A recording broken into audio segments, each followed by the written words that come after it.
नमस्कार दोस्तों, वादे के अनुसार ये है हमारा नेक्स्ट टॉपिक, योग के प्रकार या पद्धतियां। योग के प्रकार या पद्धतियां 4 प्रकार की हैं, बल्कि इसको पद्धतियां ही कहते हैं, प्रकार नहीं कहते हैं। परंपराओं, पद्धतियों के आधार पर योग, जिसमें राजयोग, कर्म योग, ज्ञान योग, हठ योग, भक्ति योग आदि आते हैं। नंबर 2 पर अंगों के आधार पर योग। अंगों के आधार पर अष्टांग योग, सप्तांग योग, षठ योग और चतुरंग योग का वर्णन है।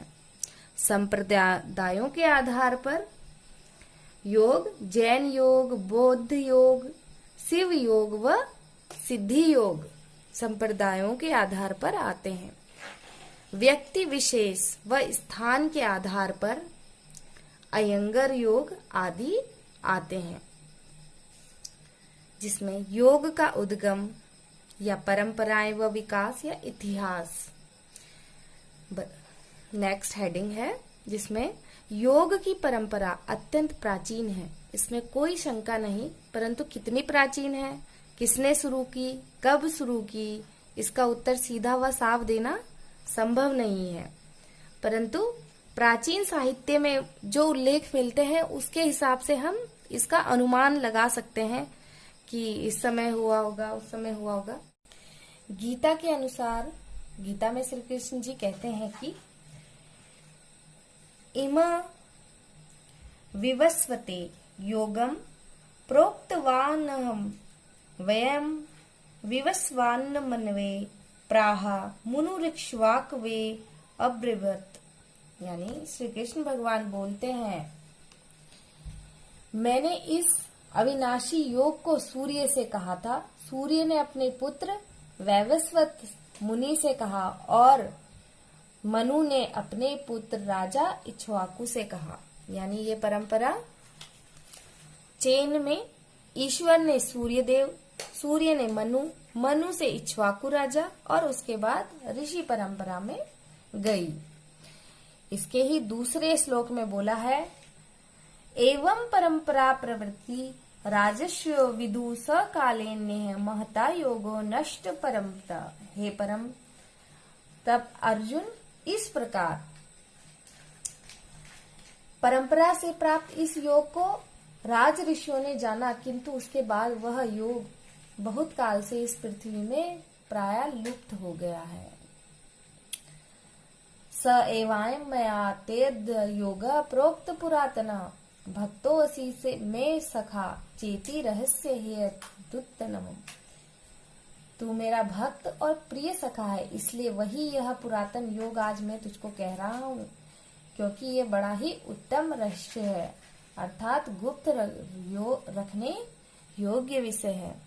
तो इसका गीता में योग का श्री कृष्ण ने अर्जुन को जब बताया तो ये वर्णन मिलता है कि योग इतना पुराना है। योग को कहा जाता है कि जब से मनुष्य की उत्पत्ति हुई है, सृष्टि की उत्पत्ति हुई है, तो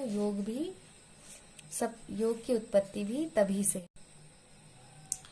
वृद्ध गोगी याज्ञवल्क्य के स्मृति में कहा गया है कि हिरण्यगर्भो योगस्थ वक्ता नान्य पुरातना, अर्थात हिरण्यगर्भ योग का उपदेष्टा है।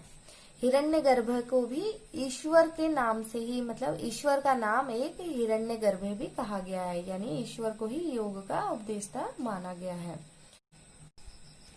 ऋग्वेद में कहा गया है, ओम हिरण्यगर्भ समवर्तशाग्रे भूतस्य जाता पतिरेक आसी सदाधार पृथ्वी ध्यामुतेम कस्मै देवाय हविषा विधेम।